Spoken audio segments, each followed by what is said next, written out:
Bonjour à toutes et bonjour à tous. Merci d'être venus nous rejoindre ce matin dans la salle Auguste Toritum, une belle salle magnifiquement équipée avec une cuisine superbe, avec la participation de Carigel que l'on remercie. Cédric Béchat, bonjour. Bonjour, Merci à vous aussi d'avoir accepté notre invitation. avec grand plaisir. Je connais bien la terre limougeaude. Oui, c'est ça, vous y êtes né, c'est ça, je Oui, ne tout me à trompe fait, pas, oui. vous êtes Oui, un enfant du pays exactement. et donc vous êtes installé au final au Pays Basque. Voilà, là où j'ai débuté ma carrière en 96 à l'hôtel du Palais à Biarritz. Et c'est finalement d'y être qui vous a donné envie d'y rester. Oui, c'est comme le Limousin, c'est vallonné, c'est vert d'abord. Et puis il y a le mariage de la terre et de l'océan, des collines et de l'océan. Et puis un pays qui a beaucoup de culture, d'identité. Et c'est vrai qu'avec le métier que j'ai commencé ici à Limoges, j'ai été séduit parce que là-bas il y a énormément de producteurs, énormément de culture et de tradition. Et cuisine basque est d'ailleurs pas très, très riche en diversité, mais par contre en tradition. Et vous vous en êtes inspiré du coup dans votre cuisine? Oui, après j'ai mené ma carrière, mais du coup, en ouvrant l'auberge basque il y a 10 ans, oui, on a même le concept de l'auberge, c'est une auberge contemporaine, on réalise de la cuisine populaire, notre plat signature c'est la piprade, et le plat qu'on va faire aujourd'hui, et que j'ai choisi spontanément, parce que c'est un des mets signatures, mais c'est surtout qu'il y a un lien avec le Limousin aussi. Donc vous allez nous préparer un boudin noir d'Encornet à la feuille de cerisier. Voilà, donc le chipiron à l'encre, c'est une tradition dans la cuisine basque. Oui. Et voilà, on a fait un boudin. Donc visuellement, on est dans un trompe-l'œil puisqu'on est non pas on est sur une association terre et mer, Je viens de comprendre. et non pas sur le boudin de viande habituel que je dégustais quand j'étais Oui, donc adolescent. C'est bien dans d'un le boudin Limousin. d'Encornet dont il s'agit. C'est ça, D'accord, exactement. bon, on le verra tout à l'heure, on va laisser la surprise pour l'instant, parce que grâce à nos amis techniciens et caméramans, on va pouvoir avoir de belles images et on viendra un peu plus près. Alors ce que j'aime, vous avez été pâtissier dans une vie antérieure ou pas? Non, mais il faut dire que j'ai travaillé 10 ans avec Alain Ducasse, on a l'habitude de... c'est... Et Jean-François Piège, on a l'habitude, soit carré. Non, et puis on est en pleine saison au Pays Basque, alors c'est vrai que c'était avec grand plaisir de venir, mais c'est vrai que je suis arrivé hier soir tard, et puis que je vais repartir cet après-midi, parce qu'on a ce soir beaucoup de monde, et demain aussi Oui, beaucoup de d'ailleurs, monde. doublement merci. Je pourrais pas profiter du week-end parmi vous, malheureusement. On commence? Allez, on y va. Donc première étape de cette recette. On va accompagner donc le boudin d'Encornet de carottes. Donc là, j'ai des carottes farines, on va commencer par les mettre en cuisson. C'est pour ça que j'ai commencé à mettre à chauffer. Là, il faut, voilà. Tac. Je vais augmenter un petit peu, même si j'avais préchauffé. Voilà. Si vous voulez du chaud, vous pouvez le mettre pour avoir testé hier. Pour que ça chauffe bien, il faut vraiment D'accord, il faut que ça... la pousser un petit peu. Il faut la pousser un petit peu. Et vous allez nous montrer aussi en direct la façon dont vous avez monté ce... Exactement. Chouette. Oui, on a tout ce qu'il faut ici. Ça m'intéresse. Avec le produit là. C'est un plat que vous servez chez vous ou bien... Oui, il est actuellement à la carte. La saison du chipiron, c'est justement en fin d'été. L'été, il n'y en a pas beaucoup, localement en tout cas. Oui. Et après, c'est surtout l'hiver en fait. L'automne, l'hiver. Ouais, donc là, vous vous régalez de pouvoir recuisiner les premiers chipirons. Voilà. Donc là, on s'inspire, comme je disais tout à l'heure, on s'inspire de cuisine locale. Et derrière, on revisite un peu les plats traditionnels. Qu'est-ce que vous entendez par cuisinier aubergiste? Parce que je vois que c'est ce qui est brodé sur votre veste de cuisine. Je crois qu'avant tout, avant d'être chef, tout le monde peut être chef, mais surtout on est cuisinier, quoi. Il ne faut pas l'oublier. Puis aubergiste, c'est accueillir les autres dans sa maison. Donc l'auberge contemporaine, c'est dans l'esprit d'une maison d'hôte, mais on est un hôtel à la base. Hein. Mais c'est vraiment ce côté, voilà, on se sent chez soi. Et il y a 10 ans, on avait envie de se recentrer un peu. Et je crois qu'aujourd'hui, la tendance, c'est qu'on revient à l'essentiel, quoi. Je crois que vous avez vraiment été précurseur de ce côté aubergiste, parce que c'est quelque chose qui revient. On a vraiment l'impression qu'on revient où il y a des bases qu'on avait peut-être un peu oubliées il y a une vingtaine d'années, comme l'accueil et comme donner la possibilité aux gens de se sentir un peu chez eux, du temps où ils viennent chez vous. L'évolution de notre vie qui est merveilleuse nous coupe un peu du rapport humain, quoi. Donc c'est important qu'on reprenne ce côté humain, et c'est vrai que la restauration, l'hôtellerie, ça permet ça. Du coup, c'est ce que les gens viennent chercher chez vous? Oui, c'est ce côté ressources. Je crois qu'aujourd'hui, on a besoin de sérénité. On est dans un monde qui va vite, qui va très très vite même, Ouais. et on n'est pas forcément on est très sollicité, disons, donc il faut pouvoir se ressourcer.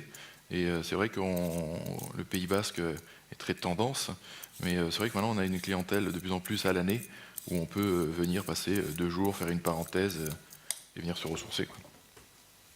Ouais, les gens viennent profiter du calme, de la verdure et de On a l'accueil. beaucoup de Limousins qui viennent, hein. Ça, c'est l'attachement du. C'est bien, ça veut dire qu'ils ne vous oublient pas, qu'ils viennent vous voir. Ils vont beaucoup à Royan et du coup maintenant ils prolongent. Ouais. Parce que vous êtes à combien de kilomètres d'ici? Il y en a quelques-uns à faire quand même. Ah ben il y a 4 heures, faut compter 4 heures, 4 heures et demie, quoi. Oui, il faut venir passer quelques jours. Oui, voilà, il faut passer 2 nuits au moins, hein. Ah, voilà. Et du coup, votre carte, vous la construisez toujours sur cette philosophie d'aller chercher, on va dire, des inspirations au Pays Basque et ensuite d'y amener un petit peu de votre culture et de ce que vous avez envie de cuisiner? Oui, bah, c'était le parti pris dès le début. C'est pas forcément évident parce qu'il fallait trouver les produits, les producteurs. Mais aujourd'hui, là, depuis 2016, on se recentre encore plus. Là, en fait, depuis 2016, on achète quasiment tous nos produits en direct. Ça, c'est vraiment une volonté. Bon, parce qu'on déjà localement, on a tout ce qu'il faut. Mais la semaine dernière, j'ai rencontré un producteur de chocolat qui est à Saint-Étienne-de-Bagory, donc c'est à côté de Saint-Jean-Pied-de-Port, donc c'est vraiment à 1 heure dans les terres. Et sa compagne qui fait du praliné. Donc vous voyez, même dans ces produits-là, on va acheter en direct au producteur et s'il est à proximité, on va travailler, on va collaborer avec lui. J'ai un autre exemple, on a un producteur d'agrumes qui est à côté de Valence et on travaille avec lui les agrumes. Là, il n'y a pas longtemps, il m'a envoyé une photo pour montrer les agrumes qui nous étaient réservés, quoi. Donc, et on les travaille qu'en saison, c'est-à-dire bientôt de novembre jusqu'au mois d'avril. Et vous avez poussé aujourd'hui la relation justement avec ces producteurs à peut-être leur demander certains légumes, certaines variétés, de leur faire des choses qui soient un peu plus à vos attentes en fait, qui correspondent mieux à votre univers? Oui, oui, oui, parce que la dame qui produit le comptoir du praliné, qui produit ce praliné, elle est prête à élaborer une recette de praliné pour nous au millimètre près, donc ça peut correspondre à une recette. Ou alors on a une maraîchère qui fait des herbes à Saint-Martin-de-Seignances, c'est à côté de Bayonne. Pareil, elle est prête, elle est collectionneuse de graines en fait, et de vieilles plantes aromatiques. Et pareil, elle est prête à, si on lui demande quelque chose de particulier, ben, elle est prête à l'élaborer. Donc on va aller vers ce sur-mesure, je dirais, du produit de plus en plus. Ouais. Mais j'ai l'impression que c'est, alors je dirais pas la tendance, mais c'est quand même un phénomène qui s'accentue. Oui. On voit les chefs, je dirais, se rapprochent de plus en plus de producteurs qui semblent eux aussi de leur côté être très à l'écoute et ouverts à ces propositions de se remettre en question et aussi finalement de ne pas rester sur ce qu'ils avaient toujours fait pour essayer d'autres variétés, parfois d'autres légumes ou fruits pour correspondre à des demandes particulières. Oui, je crois qu'aujourd'hui on a envie de savoir ce qu'on mange. C'est important, on est tombé dans des excès, je dirais, de production, de consommation. Et heureusement que là, on est en train de faire machine arrière. Il y a du travail pour faire machine arrière. Mais il faut vraiment qu'on soit attentif à ça. Et puis, c'est des gens qui méritent. Moi, je vois des éleveurs d'agneaux, je vois dans les conditions de vie qu'ils sont. Et après, quand je suis un peu révulsé quand je vois tout le système de production et de distribution derrière. Parce que c'est des gens extrêmement courageux. Là, ils sont en train de revenir d'estive, par exemple, les producteurs de fromage et d'agneau. Et franchement, c'est des gens extrêmement courageux. Et si on ne les avait pas, on n'aurait pas de bons produits, quoi. Oui, c'est sûr. On a fait une conférence, enfin une table ronde hier sur le bœuf avec donc un boucher, un éleveur. Et la question était effectivement avec aussi des restaurateurs, des chefs de cuisine comme vous, qui se posaient cette même question. Et on a abordé ce thème de comment est-ce qu'on peut bien vivre aujourd'hui de la production, parce que cette production, elle est essentielle à la fois pour nous, pour que nous on puisse prendre du plaisir, mais aussi pour que vous puissiez accomplir.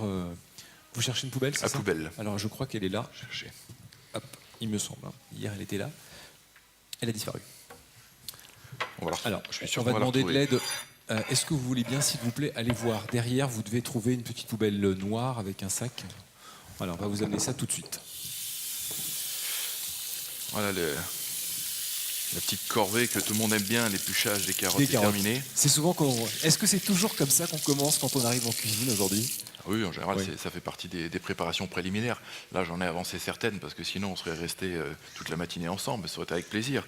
Oui, Mais, mais moi aussi. Vraiment. oui, il faut...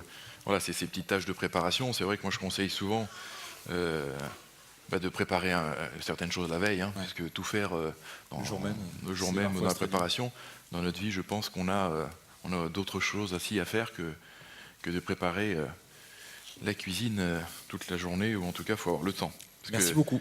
la cuisine demande du temps. Et voilà. Tac. Merci beaucoup. Tac. Voilà, ça va être bien chaud parce que du coup... Voilà, on va baisser, de toute façon, on va mettre un peu de matière, mais pas trop dedans. Ça va descendre un peu la température. Là, vous les cuisez entières? Non, vous allez les tailler On va les tailler légèrement en biseau. pour le dressage à la fin. Du coup, est-ce qu'on demande toujours aux jeunes gens qui arrivent en cuisine de faire des tâches, on va dire, entre guillemets, un peu astreignantes, de manière à juger leur motivation? Oui, de toute façon, c'est l'étape incontournable. Je veux dire, on peut pas donner la responsabilité à un jeune de mener les cuissons.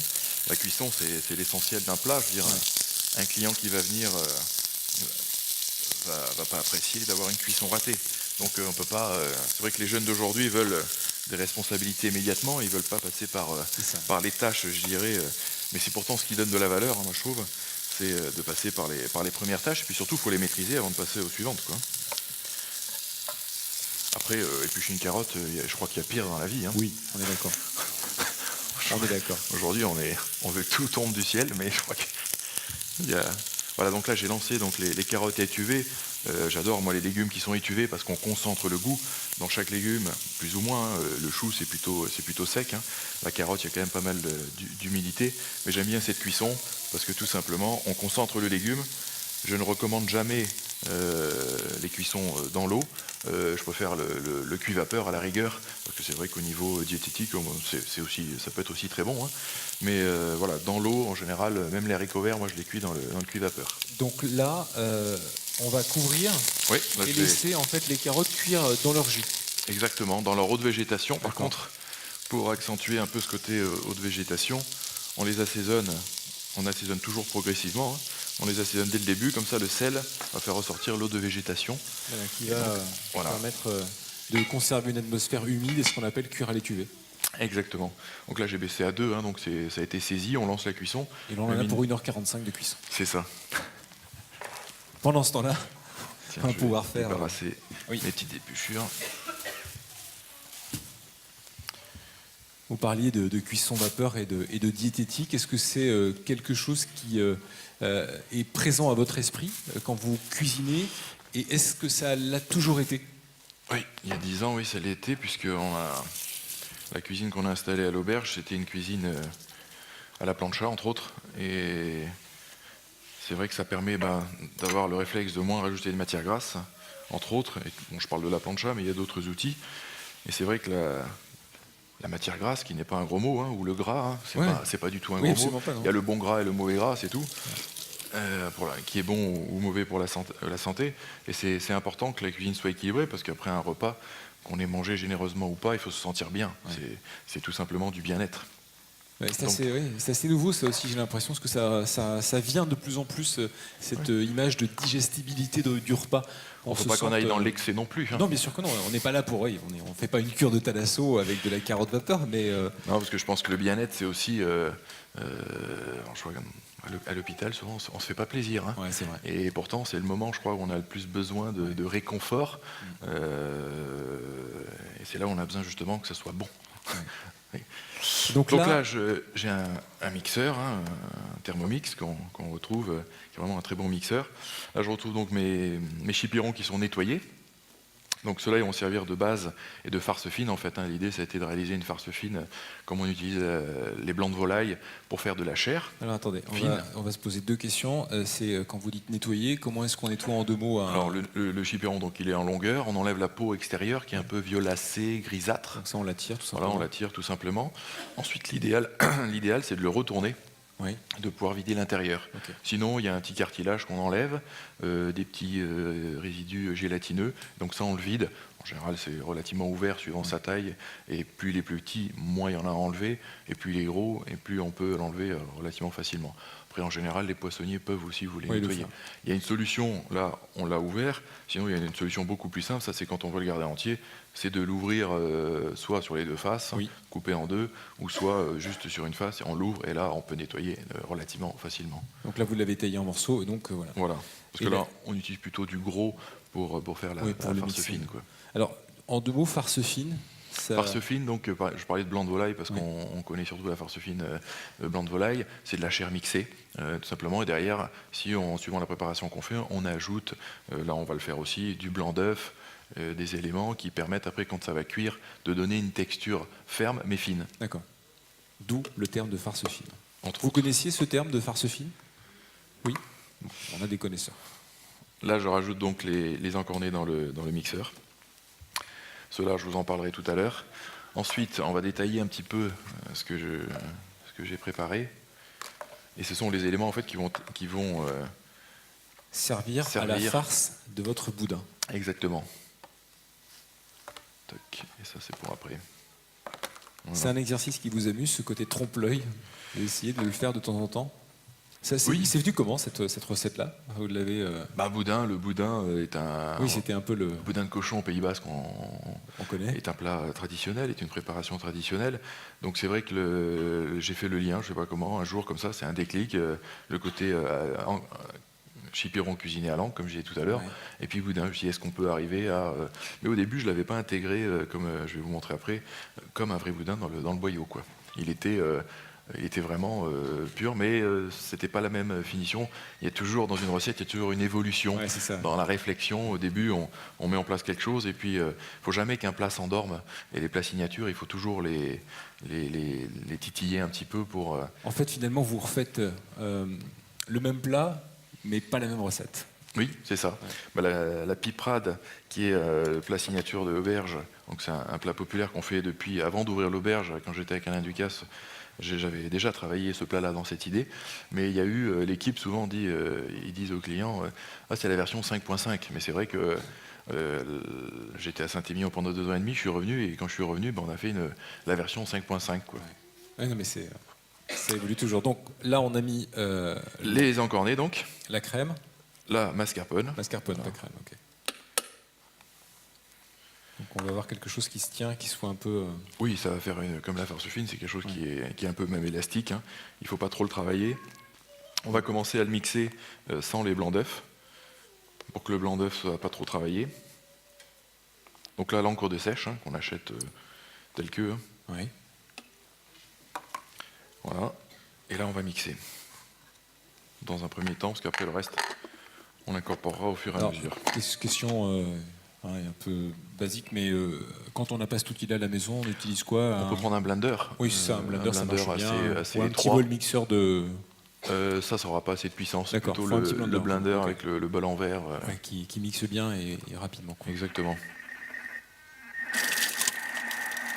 Parce que l'avantage de cet outil-là, c'est qu'il est progressif aussi, Ouais. entre autres. Il chauffe, mais en plus, il est... Et du coup, ça vous sert beaucoup en cuisine? Oui, on s'en sert beaucoup. Ouais. On le trouve dans beaucoup de... À la base, c'est un produit qui a été conçu pour les particuliers, hein. Oui, c'est ça. Et c'est vrai qu'ils ont évolué. Ça, c'est pas le dernier modèle, mais ils ont évolué Parce pour que les professionnels. aujourd'hui, c'est un véritable petit outil de cuisson. Il pèse. Il pèse aussi, oui. Ouais.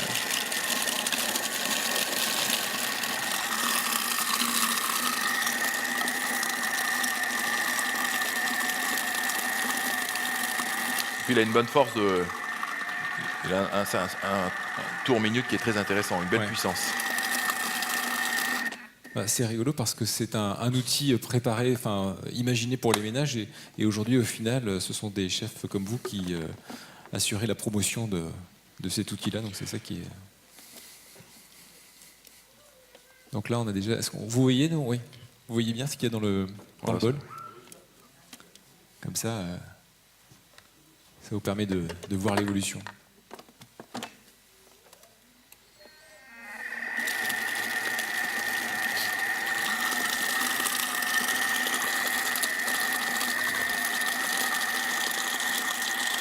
Donc là, on va le mixer jusqu'à vraiment obtenir cette pâte la plus lisse possible. On va juste regarder quand même ce qui se Les passe ici. carottes. Vous voyez là, elles étuvent tranquillement. Venez voir les carottes, parce qu'on L'eau de je sais pas si vous végétation. allez voir, on voit le jus, voilà. Si je les avais mis trop fortes, je l'ai mis par exemple à 5-6, même avec le couvercle, l'eau de végétation aurait pu trop réduire. Là, je vais augmenter un petit peu, c'est pour ça que c'est important de surveiller de temps en temps. Mais comme je dis, la température et le feu, quelle que soit la source de chaleur, voilà, c'est un peu comme quand on conduit. Hein. On accélère, on rétrograde, on freine, mais il faut le voir. On adapte aux conditions. C'est ça. Mais c'est de la vigilance permanente. Oui, c'est ça. En fait, c'est en cuisine, il ne faut jamais s'endormir. Il ne faut jamais oublier quelque chose parce que... On n'aime pas refaire. Hein. Ouais.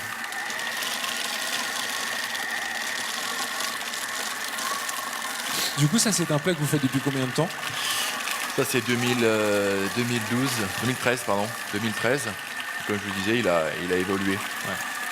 Après, souvent, ce qu'on fait, on travaille de plus en plus, un peu comme nos amis en Asie, les accompagnements, les garnitures. Oui. Tout à l'heure, on parlait de diététique, et c'est vrai que là-bas, il y a autant d'accompagnements dans leur plat que de produits principaux. Alors que nous, en France, on aime bien le produit principal. Hein. Ouais. Et c'est vrai qu'aujourd'hui, dans la cuisine, justement, santé, je regarde s'il reste des morceaux, dans la cuisine santé, dans la cuisine sans être diététique et enlever tout le plaisir gustatif, voilà, c'est important. Et moi, j'ai toujours mis à peu près 50% d'accompagnement. Donc là, on le fait avec des carottes aujourd'hui, mais on peut très bien envisager d'avoir la recette de base et le jus qu'on accompagne, et puis changer l'accompagnement. Oui, c'est ça. Ouais. Est-ce que l'accompagnement va évoluer aussi au fil de la saison? Voilà, ça fait partie aussi de nos critères, nous. Tout à l'heure, je parlais d'agrumes, mais c'est vrai que le jus d'orange au petit déjeuner, on le sert uniquement en hiver. Et maintenant, depuis l'année dernière, le foie gras, on va le faire comme on faisait à l'ancienne, c'est-à-dire la saison va commencer en octobre, en novembre. Ouais. Et on le fait que de novembre à avril aussi. Vous pensez que c'est quelque chose qui va réussir à s'installer, ce retour, on va dire, à une logique et à un respect du temps et de la saison? Si ça ne s'installe pas, de toute façon, la planète va nous le dire. C'est ça. Donc je dirais que c'est à nous à prendre sérieusement le taureau par les cornes. Et je pense qu'elle nous démontre de plus en plus qu'elle est un peu en colère, quoi. Mais comment est-ce qu'on arrive en tant que chef? Parce que c'est vrai que vous avez comme un rôle majeur pour passer des messages, mais à la fois il y a cette envie de faire entendre au client ce que vous voulez lui dire, et aussi d'écouter votre client qui parfois vient vous réclamer des choses qui peuvent vous paraître hors saison, ou on l'entend souvent ça, oui mais le client réclame. Oui, souvent, je vous dis. Comment est-ce qu'on fait pour arriver? Le jus d'orange, on s'est fait un peu tirer les oreilles pendant, maintenant beaucoup moins, là, depuis 3-4 ans. Mais avant, c'était 10 fois par an, et puis là, c'est une fois ou deux. Mais on s'est fait tirer les oreilles, mais à un moment donné, je crois qu'il faut prendre une ligne de conduite, il faut la suivre, et puis s'y tenir. Mais souvent, c'est l'échange. Moi, j'hésite jamais, quand j'étais entre Saint-Émilion et Saint-Pé, je prenais mon téléphone, quoi. Il n'y a rien de mieux que la proximité. Oui. Aujourd'hui, les moyens de communication sont fabuleux, mais ils nous ont tous mis à distance. Donc il faut retrouver cette proximité. Et je reste pas caché dans mon bureau, je prends mon téléphone si jamais le client est déjà parti. Mais il faut être porte-parole de ces éleveurs. Oui, c'est ça, il y a aussi une part de pédagogie. Oui. On est obligé d'expliquer aujourd'hui, de se dire, non mais regardez, inévitablement... Depuis que je suis revenu à temps plein à l'auberge au mois d'avril, en fait, j'avais prévu la cuisine de l'auberge, il y a un pass, il y a la salle et la cuisine. Et j'étais toujours en cuisine, mais je tournais le dos à la cuisine, ce qui des fois était un peu frustrant, parce que je voyais les choses un peu trop tard. Et là, du coup, je suis passé de l'autre côté, je suis au pas, je vois toute la cuisine, donc c'est beaucoup plus facile en termes de visibilité pour moi. Ça permet de coordonner la salle et puis d'aller voir les autres quand il y a une question un peu particulière que quelqu'un de mon équipe n'est pas forcément au courant de comment on va faire ce produit-là jusqu'au bout du bout, quoi. Voilà. Vous sortez facilement en salle? Oui. C'est ce côté aubergiste aussi. Voilà, c'est ça. Ouais. Oui, c'est quelque chose que vous aimez dans votre je pense que c'est important dans ce métier. Ouais. Et puis les cuisiniers, on est sortis de la cuisine, je dirais. C'est ça, ouais. Comme dit Paul Bocuse, il nous a fait sortir de la cuisine, quoi. Ah mais clairement, c'est vrai que c'est comme une bonne chose. Je vais ajouter l'assaisonnement. Dedans, bien sûr, on retrouve du piment d'Espelette, du sel, de l'ail déshydraté. Oui. On va le montrer à la caméra. De l'ail déshydraté et du thym. Voilà, pour aromatiser la préparation. Ça, au final, à la maison, c'est assez facile à faire parce qu'on peut préparer ça en avance et l'avoir toujours pour s'en servir. Exactement, ces petites touches-là sont importantes. Ciboulette ciselée. Alors ça, c'est magnifique. Oui, ça vaut le coup d'œil parce que on voit la précision du chef. C'est magnifiquement ciselé.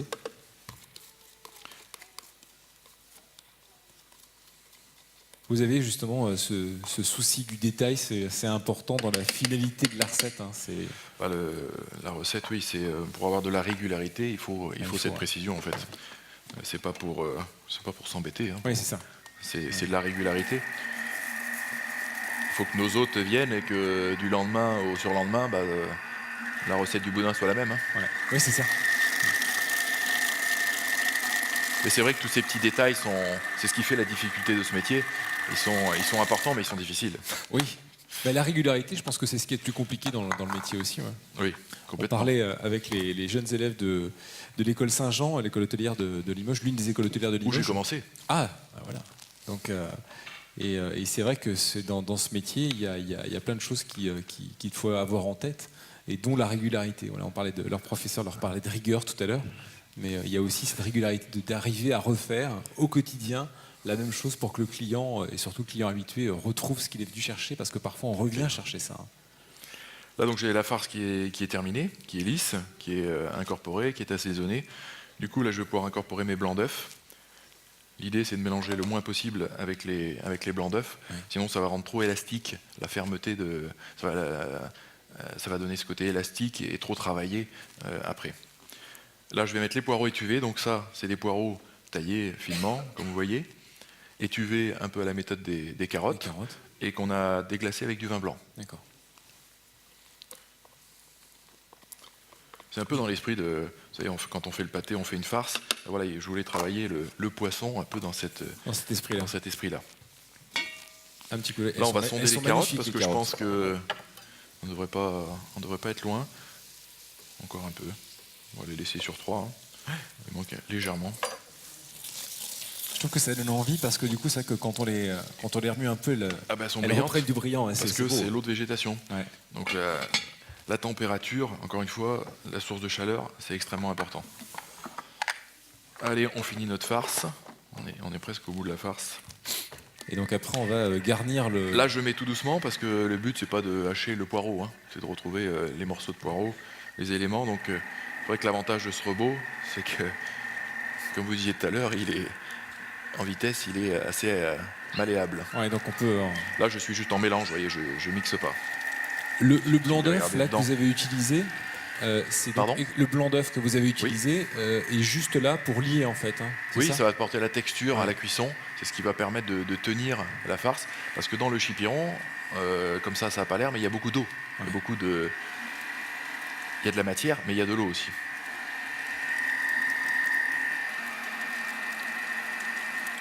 Voilà, et je vais terminer donc avec les chipirons qui, eux, sont taillés aussi régulièrement et qui sont en cubes.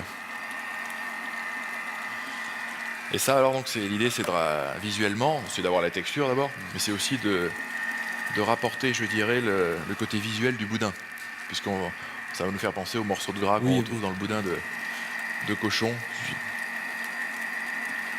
Mais c'est vrai que cette régularité, elle a aussi toute son importance. On ne s'en rend pas compte, mais c'est ce qui participe, surtout quand on va au restaurant, au plaisir de la dégustation, d'avoir toujours cette harmonie en bouche avec les petits morceaux qui sont toujours taillés de la même façon, donc d'une cuisson similaire. Et c'est ce qui fait ça peut aussi changer un plat. Hein. Ouais, ça peut changer un plat, que ce soit vous faites le même plat régulier, de façon régulière, les taillages ou. Ouais. En fait, le taillage de légumes en cuisine n'est pas que esthétique. Non. Et puis c'est aussi la régularité de la cuisson, hein, le taillage. Hein. Ouais. Vous parlez de légumes, mais c'est vrai que quand on taille des légumes en brunoise ou en mirepoix, comme on dit, voilà, on se retrouve avec notre farce, donc, qui est terminée. Donc le plus dur est fait. Exactement. Enfin, c'est le plus dur, il va falloir farcir. Là, ce sont des boyaux naturels ? Oui, tout à fait.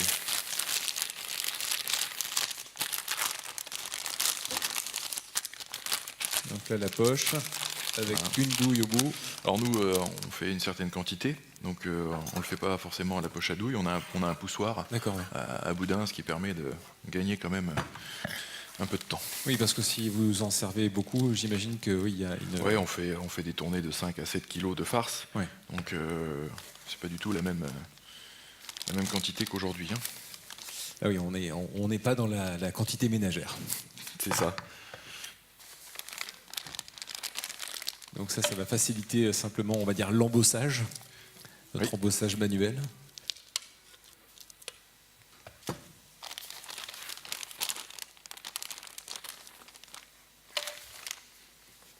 Et ça, vous le cuisez comment ensuite? Vous Donc, allez on va le le cuire. pocher ou On va le cuire, voilà, on le cuit au vapeur. D'accord. Donc soit vous avez le Thermomix qui est justement, vous avez un panier et vous pouvez cuire vapeur, Oui. soit vous avez un four qui peut faire vapeur aussi, ou alors dans ce que je disais tout à l'heure, le cuit-vapeur, quoi. Oui. Voilà, un couscoussier. Oui.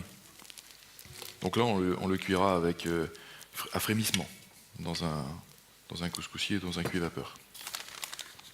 Ouais, une cuisson douce pour ne pas, j'imagine, pour ne pas faire éclater le. Saisie et douce, voilà, mais quand même fumante. C'est-à-dire Oui. frémissement, c'est fumant, on est au bord de l'ébullition.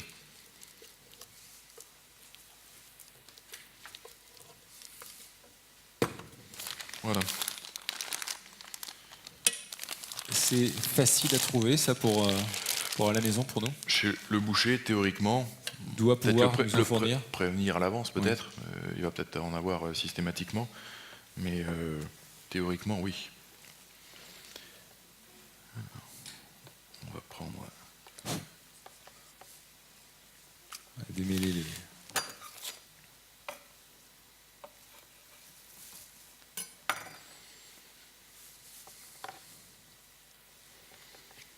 Donc le grand jeu, c'est de démêler le bouillon. Voilà, pas toujours Évident. évident. On va préparer la poche. Ah oui, d'accord, je comprends. Vous allez le farcir.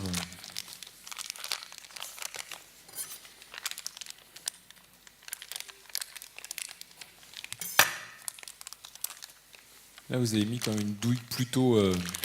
Plutôt grosse, hein. Ouais.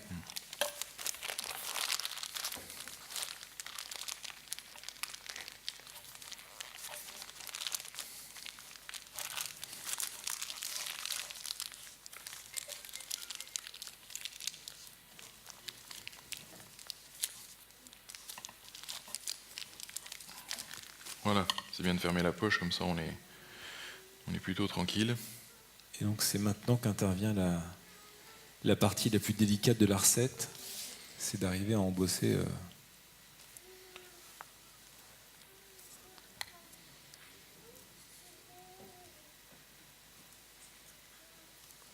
Voilà.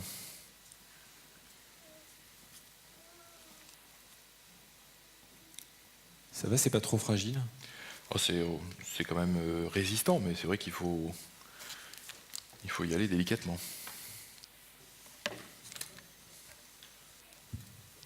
Oui, bien sur les écrans.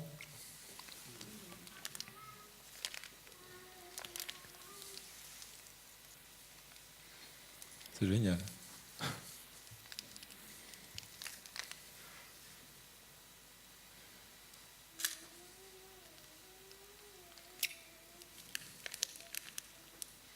Donc là, en fait, vous farcissez le boyau d'un trait C'est ça. et ensuite vous allez découper les. Voilà. Alors des fois, il peut y avoir des petits accidents comme ça. Ouais. Donc quand on sent que ça force, On arrête. on arrête. Et là, on va en finir un.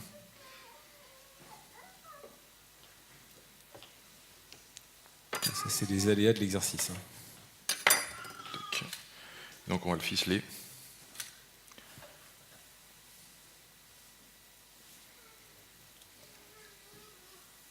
Voilà.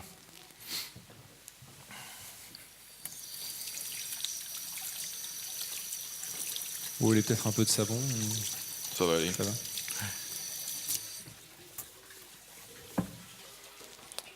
Alors, j'ai préparé une petite ficelle. Donc, oui, en fait, vous ficelez oui, les deux bouts pour. Oui.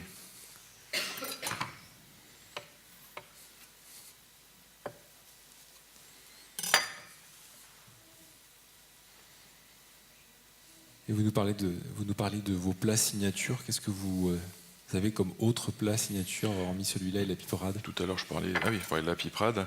Bon, il y a une tradition, mais plutôt côté Pays Basque espagnol, du petit pois pendant la saison.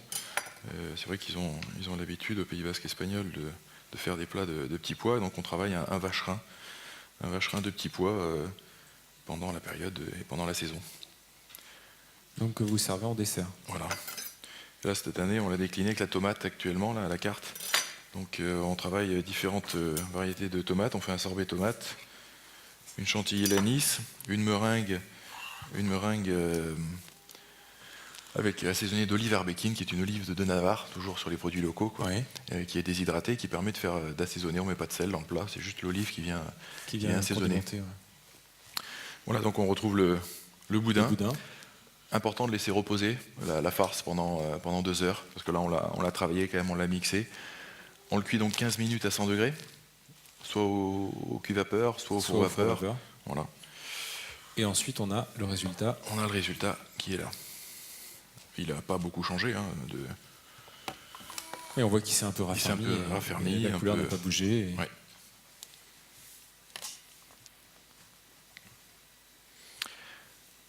Là, on va les réchauffer? Oui, on va les poêler. Il y a une deuxième cuisson. La cuisson vapeur, c'est uniquement... Voilà, les carottes, là, je vais les arrêter. Elles sont impeccables, elles ont encore de la texture, de la fermeté. Il y a encore de l'eau de végétation, comme ça permet de les réchauffer si on a besoin. Oui, donc là, l'idée, on les maintient au chaud. On les maintient au chaud, puisqu'on va enchaîner sur le dressage. Sur le dressage. Et vous avez 2 magnifiques assiettes. Ah oui, on est dans la dentelle, comme on dit. Ah, c'est magnifique. Attention à vous. C'est important pour vous, ce côté porcelaine?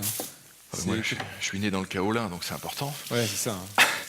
Mais bien sûr, c'est un support indéniable, quoi. Nous, c'est vrai que tout de suite, dès qu'on nous enlève les producteurs et puis l'art de la table...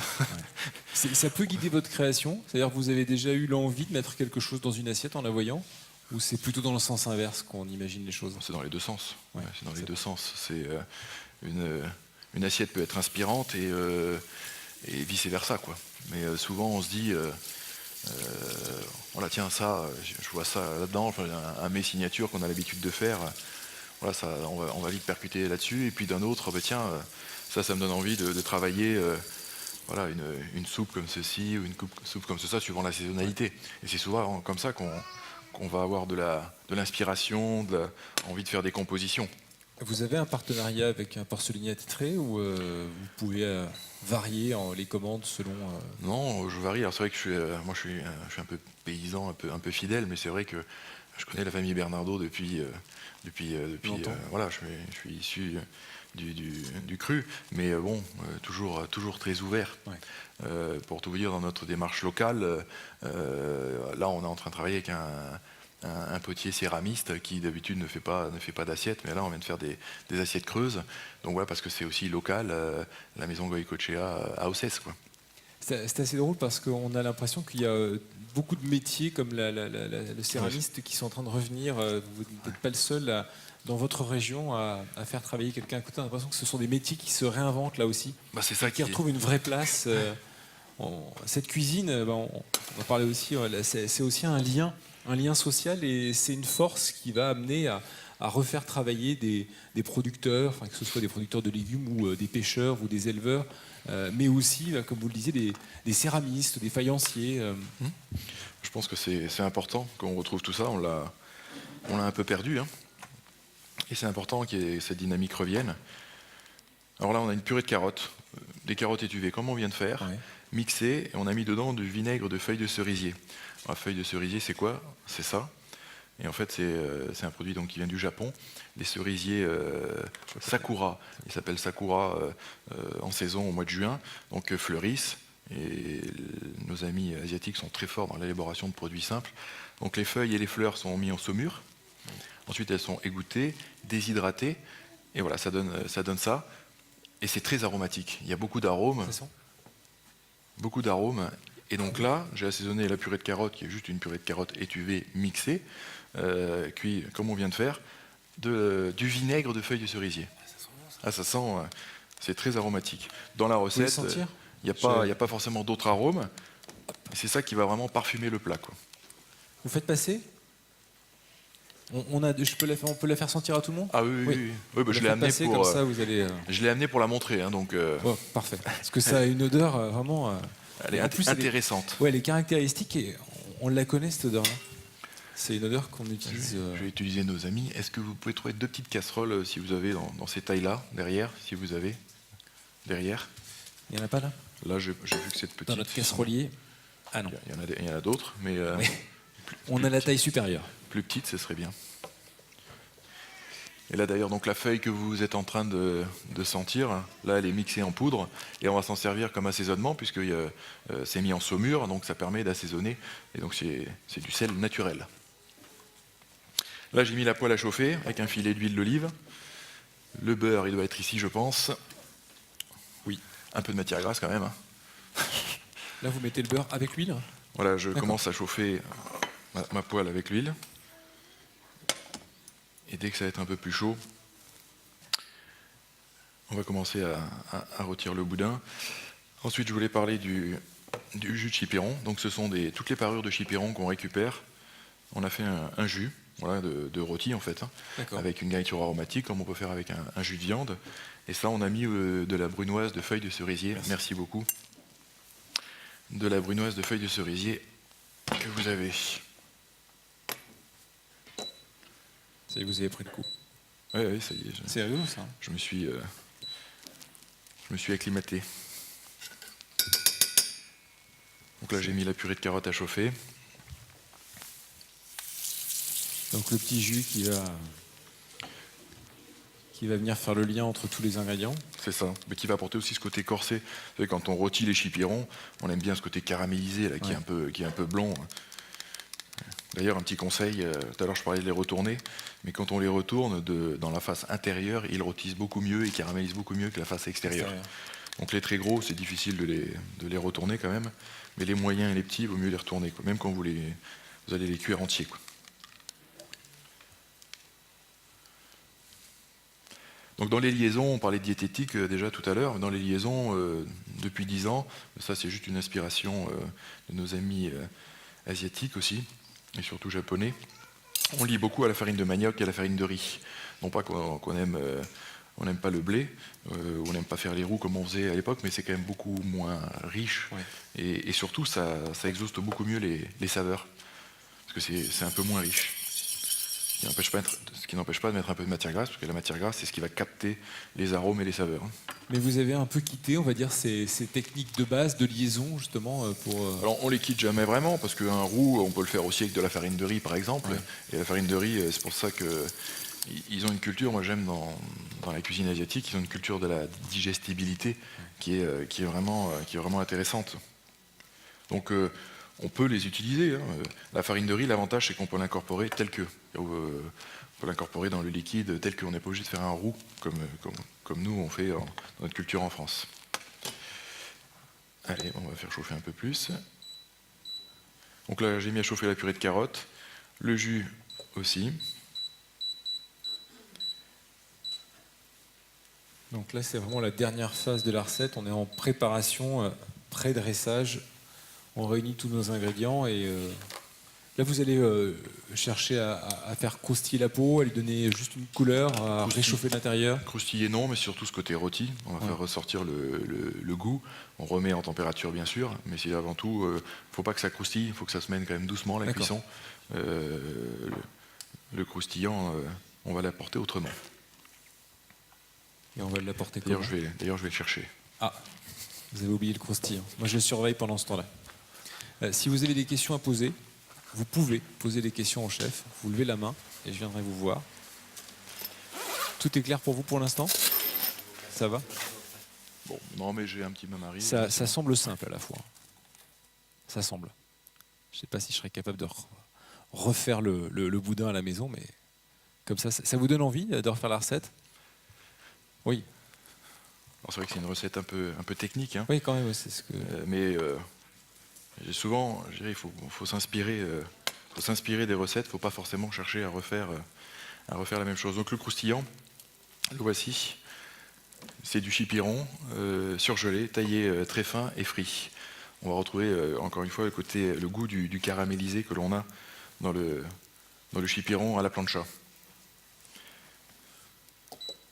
J'ai l'impression qu'en fait, elle prend pas celle-là. Elle prend pas celle-là? Non. Ah oui, parce que Je l'ai bougé, mais... À moins que ce soit ici, là. Parce que je ne l'avais pas mis au centre. On va essayer comme ça. Il est possible que la casserole ne soit pas induction. Bon. Ah, ouais, elle ne l'est pas. Elle ne l'est pas. Est-ce que ça va fonctionner peut-être? Et oui. Quand il y a un problème, il y a toujours une solution. C'est ça. On dit souvent que la cuisine est une question d'adaptation. Si on ne part pas de ce principe en cuisine, en général, Ouais, c'est parti. Ça vous est déjà arrivé de vous retrouver en difficulté peu de temps avant le service Ah oui, ça nous arrive, je dirais, régulièrement. plus au début de la carrière, mais toujours un peu. Bah, c'est un peu, je compare notre métier souvent au sport. Hein.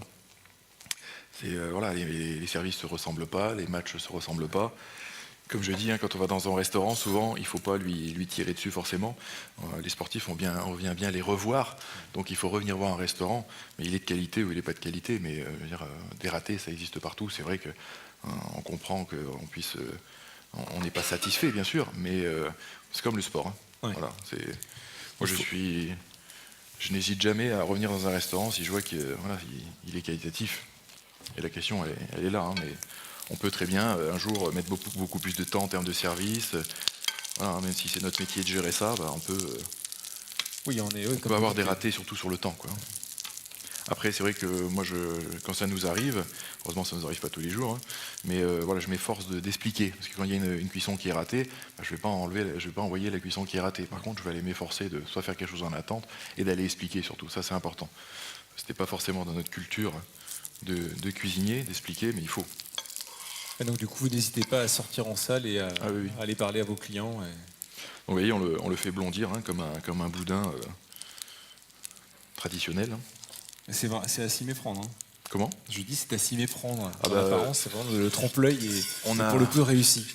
On a des hôtes qui prennent les menus découvertes hein, et ils nous disent, on leur demande s'ils ont des inconvénients et ils nous disent je veux pas d'abat. Et puis quand on arrive avec le boudin, autant vous dire qu'il y a des petites frayeurs. Donc on rigole bien. Du coup, c'est vrai que pour reparler de votre carte, vous avez exclusivement des menus que vous composez comme ça à l'envie, ou vous avez des menus déjà établis avec un choix de plats, d'entrée, de dessert Alors on a la carte hein, où chacun est libre, parce que je pense que c'est important de garder la liberté de choix des autres, mais tout le monde s'aperçoit, et moi je vais échanger avec eux quand ils arrivent la majorité du temps. C'est bien quand on vient dans un restaurant de qualité de se laisser aussi un peu aller, parce que même moi quand je vais au restaurant, je vois des choses, tout de suite je vais vers ça. Quoi. Ouais. Il faut se laisser, on a tous des souvenirs d'enfance qui sont pas forcément bons, ou l'autre jour j'ai une dame, carottes c'était pas possible, quoi, parce que sa grand-mère lui a fait manger les carottes bouillies toute sa vie, et toute sa jeunesse, je veux dire, et c'était pas possible. Et puis je l'ai convaincu, et puis voilà, le goût de la carotte est revenu. Quoi. Ouais. Donc voilà, il faut pas... ça dépend si on vient entre amis, voilà, mais il faut pas c'est bien de se laisser aller, surtout dans les restaurants gastronomiques, quoi. Est-ce que certains chefs ont voulu un temps, je dirais pas imposer, mais oui. Voilà, suggérer de manière un peu plus forte des menus que eux seuls composaient, dont eux seuls connaissaient le contenu auparavant. Il faut laisser le choix. Ouais, je crois que c'est... Et nous, là, on va raccourcir la carte et on va avoir beaucoup plus de suggestions, parce que la pêche, par exemple, qu'il faut préserver, hein, c'est pas Christopher qui va me dire le contraire. C'est ça, on va en parler. Voilà, il faut préserver cette pêche. Et du coup, aujourd'hui, on pourrait faire comme les légumes, on fait des paniers de légumes, ouais. Mais pourquoi pas demain faire des paniers de pêche? Parce que mine de rien, nous, on travaille avec un pêcheur en direct, avec un marailleur qui a une âme de pêcheur. Le poisson, tous les jours, on n'a pas forcément le poisson qu'on a mis à la carte. Voilà, le respect de la saisonnalité, c'est nous avant tout, mais il faut que les autres nous aident aussi dans cette démarche, quoi. Et du coup, c'est facile à expliquer ça aux clients? Facile, pas encore aujourd'hui, mais voilà, nous, on a mis le poisson du moment, quoi. Voilà, Et aujourd'hui, c'est de la lotte, demain, la saisonnalité de la sole, suivant où on se trouve, il y a une saisonnalité de la sole. Voilà, quand les poissons sont en période de reproduction, il ne faut pas les pêcher. Voilà, je crois que c'est ça le respect. Hein. On a bien vu, nous, en Pays Basque, par exemple, le thon rouge, l'anchois. Voilà, aujourd'hui, il y a à nouveau de l'anchois, mais pourquoi? Parce parce qu'on a cherché à le préserver, quoi. Donc à nous de faire le nécessaire, nous chefs qui sommes des porte-parole, qui sont des intermédiaires, et avec nos hôtes, et qui sont des consommateurs. Si le sujet vous intéresse concernant la pêche, rendez-vous à la BFM à 13h30 pour une table ronde justement autour de l'état de nos ressources marines et de la manière dont à la fois les pêcheurs et les chefs peuvent agir pour la préserver et pour que le consommateur soit lui aussi sensible à cette cause. Et puis du poisson, on va en parler aussi, juste après avec Christopher Coutenceau, qui va nous montrer la manière dont il utilise l'ensemble de ses produits pour respecter au mieux les ressources que la pêche lui offre au quotidien dans ses cuisines. Donc dernière étape. On va pas tarder à passer à la dernière étape. À table. Comme si l'heure est peu commune pour passer à table, je vous assure qu'avec les odeurs et le voir faire, ça met en appétit. Je vais éteindre juste la poêle pendant 15 secondes. Vous avez une petite faim pour goûter? Ça va? Bon. Ça sera un petit déjeuner plus.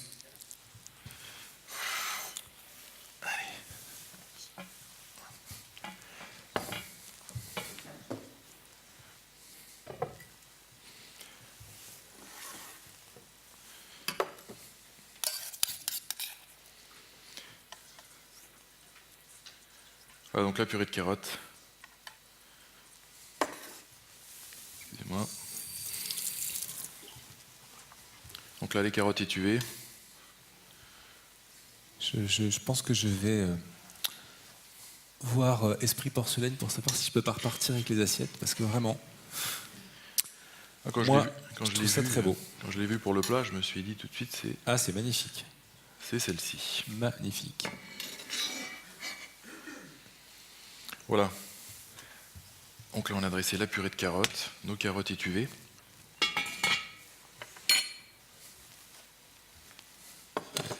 Donc là, on retrouve notre boudin.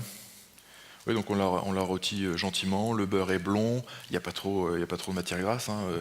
Comme je dis souvent à mes cuisiniers, c'est mettez la matière grasse progressivement. Le produit la boit ou la boit pas, mais quand il la boit plus, il faut arrêter d'en mettre. Ouais, c'est ça.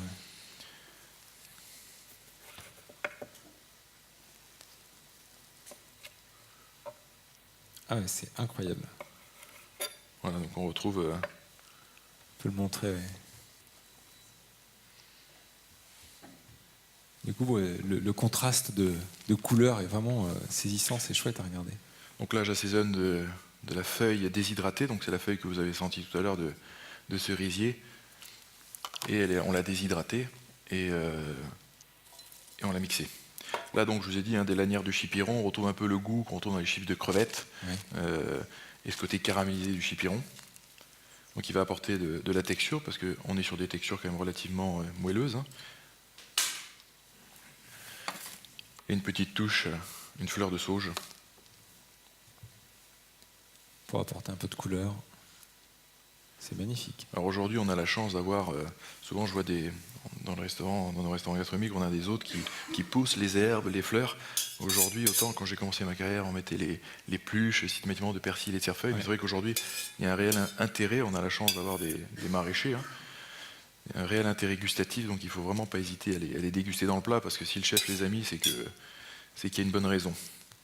Et c'est vrai qu'on peut quand même regretter cette époque du persil qui apportait tout ce cachet au plat. C'est une herbe magique, mais qu'on utilise toujours. Mais voilà, c'est vrai que c'était la petite touche de couleur. C'est magnifique. Hein. Voilà donc le boudin d'Encornet à l'encre. Je vous invite à applaudir Cédric Béchade pour ce boudin d'Encornet à la feuille de cerisier avec carottes étuvées, purée de carottes et jus d'Encornet. Merci beaucoup Cédric.